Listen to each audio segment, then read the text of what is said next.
పల్లవి Prashanth winner అయిన తర్వాత కొన్ని రోజులు పరారీలో ఉన్నాడు, దాచుకున్నాడు అని చెప్పి నడిచింది. అసలు ఏం జరిగింది, ఎక్కడ ఉన్నాడు? మా ఇంట్లోనే ఉన్నాడు, పరారీ కాలేదు, మా ఇంట్లోనే ఉన్నాడు.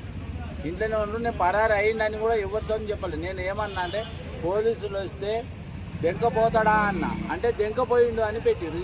ఏం చెప్తాను చెప్పు అట్లా. ఓకే, మీ ఇంటికి పోలీసులు ఎప్పుడు వచ్చారండి, ఏ టైంలో వచ్చారు, ఎవరు వచ్చారు? చాలా మంది వచ్చారు, ఒకళ్ళిద్దరు రాలే, వ్యాన్లు వచ్చినాయి చాలానే. అది మనకు చీకటి అవుతుందా 6-6:30 అందాలకు వచ్చారు.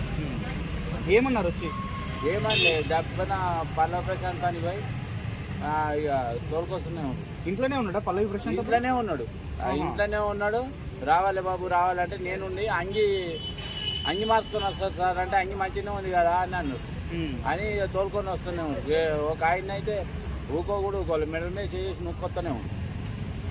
ఏ రోజు జరిగింది ఇదంతా? నిన్న. మరి ఇప్పుడు లాయర్లు ఏమన్నారు, బెయిల్ పిటిషన్ వేశారు కదా, ఏమన్నారు? ఇంకా ఏడా ఇంకా నాకేది తెలియదు. ఇక మేము మారుమూల గ్రామంలో చిన్న పల్లెటూరులో ఉండే వ్యవసాయదారులు, మాకు ఇవన్నీ తెలియదు. మాకు ఈ సిటీ కొట్టుడు ఇవన్నీ చేసుడు మాకు తెలియదు. మరి ఇప్పుడు పల్లవి ప్రశాంత్ ఏం చెప్పబోతున్నారు, బెయిల్ పిటిషన్ వచ్చి మళ్ళీ మీ దగ్గరకు వస్తే? నేనేం చెప్తా, నాకు ఏం తెలియదు సార్. నాకు ఎందుకంటే మాకు బాధ ఇనిపిస్తుంది. నా భార్య మంచిగా లేదు, ఆమెతోనే నాకు పెద్ద ట్రబుల్. వాళ్ళ తల్లి ఏమంటున్నారండి? ఏడుస్తుంది, నెత్తంతా కొట్టుకుంటుంది.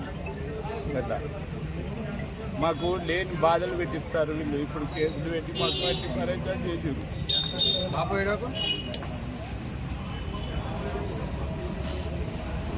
అంత పరేషన్లు ఏం పెట్టారు పెద్ద ఆయన? సార్ ఏమైంది, మీ ఈ బట్టలు మార్చుకొని వస్తారంటే ముందే మంచిగానే మాట్లాడారు వచ్చిన వాళ్ళు. ఒక ఆయన అయితే ముఖం కూడా చూడలేదు, మెడల మీద చేసి నొక్కొస్తూనే ఉండు. ఎందుకు మాకు అరెస్ట్ వారెంట్ కూడా ఇవ్వలేదు, ఏం చెప్పలేదు. వచ్చారు, తోలుకొచ్చినందుకు సంతోషంగానే, కానీ మెడలు బట్టి నొక్కొచ్చినందుకు ఇంకెంతో బాధ అనిపించింది సార్ మాకు.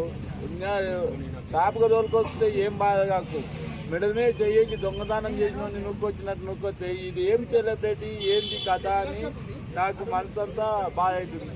నా భార్య గుద్దుకొని జ్వరాలు వచ్చినాయి. అట్లా చివరికి ఏం వేడుకుంటున్నారండి మీరు? నేను ప్రజలందరికీ చేతులెత్తి నమస్కరిస్తున్నా. నా కొడుకు విన్నర్ అయినందుకు మాకు బ్యాడ్ న్యూస్ చూపెట్టిరు.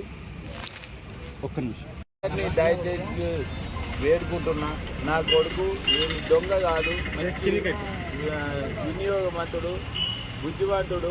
అందుకే నేను అతడు బిగ్ బాస్లో పోతా అంటే బొమ్మని మనస్ఫూర్తిగా నేను తోలిచ్చినందుకు అతడు విన్నర్ అయిండు. విన్నర్ అయినంత మాత్రమల్లా 5 గంటల సేపు సంతోషంగా ఉన్నాము.